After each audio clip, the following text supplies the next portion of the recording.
A retired Navy veteran was charged Wednesday in the death of Ashanti Billie, the 19-year-old woman who was found dead in North Carolina days after disappearing from her job at Virginia Naval Base. Federal prosecutors say Eric Brian Brown, 45, faces a murder charge from the Charlotte-Mecklenburg Police Department and a federal kidnapping charge, the police department and the U.S. Attorney's Office for the Eastern District of Virginia announced Wednesday. Brown, who is homeless, worked as a day laborer and lived at buildings on and around the naval bases, according to an arrest affidavit. As a retired Navy petty officer, Brown had access to Joint Expeditionary Base Little Creek in Virginia Beach. Prosecutors said the 21-year Navy veteran visited Billie's workplace almost daily. He preyed on her. Ashanti Billie's father, Ashanti Billie, said Thursday morning. Billie, a student at the Art Institute of Virginia Beach, was reported missing on Sept. 18 after she failed to show up for her job at the Blimpie sandwich shop on the naval base. Her body was found 11 days later and more than 300 miles away, outside a church in a residential neighborhood of Charlotte. Billie's parents, who both are veterans, said Thursday that they thought their daughter, who stood only 4'11", would be safe on a military base, if this was allowed to happen.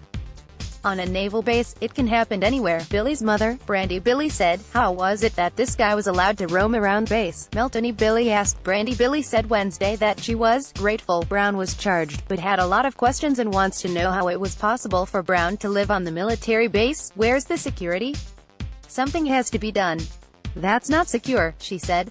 She said seeing Brown's picture was like looking at a monster. This is the person, this is the coward that took our child's life, she said. This was a veteran that did this to us. Ashanti was a child of veterans. She's been around the military her whole life, Brandy Billie continued. Brown told a law enforcement informant on October 2, after Billie's body was found, that he hated African American women. He said they were gold diggers, who only want guys with all the money, court documents say. Witnesses reported Brown attempting to flirt with Billie on several occasions. One witness said he made a crude sexual comment to her. Billie left her Virginia Beach home about 4 a.m. Monday, September 18, to go to work.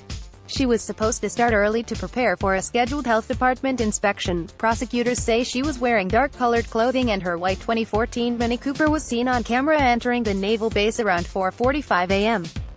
Surveillance video shows a man who resembles Brown, wearing light-colored clothes, driving Billie's car off the base at 5:33 a.m. About 5:40 a.m., a residential surveillance camera appears to show Billie's car stopped near a construction dumpster about 2 miles away.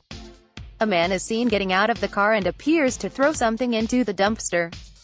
Construction workers later found Billie's cell phone there and turned it over to police in Norfolk. No passengers were seen seated in the vehicle other than the driver, prosecutors said. The footage showed, 5 days after Billie's car was seen on camera, the vehicle was found in Norfolk on Saturday, Sept. 23. It was unlocked, and the security key fob was on the passenger seat. Billie's work shirt, a pair of dark-colored pants and a shoe were found in the rear compartment of the car, covered in dirt. 6 days later, on Friday, Sept. 29, Billie's partially clothed body was found behind East Stonewall Ames Zion Church in Charlotte. Brown grew up near the church and went to Vacation Bible School there as a child, prosecutors said. He was arrested on unrelated trespassing charges in October and officers questioned him about Billie's disappearance. Brown said he blacked out on Sept. 17, the night before Billie went missing, and had no recollection of what he did for several days after that, prosecutors said. A review of his cell phone showed he made multiple searches for police looking for man and Norfolk police looking for man in connection to homicide. DNA recovered from Billie's body was consistent with Brown's DNA profile, prosecutors said. Brown faces up to life in prison if convicted on the kidnapping charge. It could not be immediately determined if he has a lawyer.